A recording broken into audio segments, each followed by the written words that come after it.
This is Egyptian palm tree once again. This is called Egyptian dhow palm, and this is typically found in Arabian Peninsula. Just have a look at the different branches. It's very strange. Once again, it's very strange but very beautiful to look at.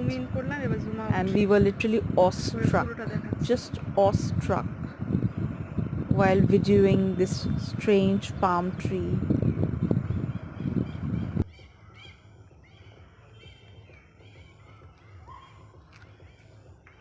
এই এক অদ্ভুত গাছের কতগুলি শাখা প্রশাখা।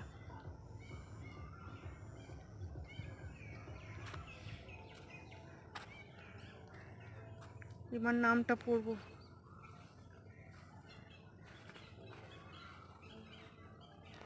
এই দেখো,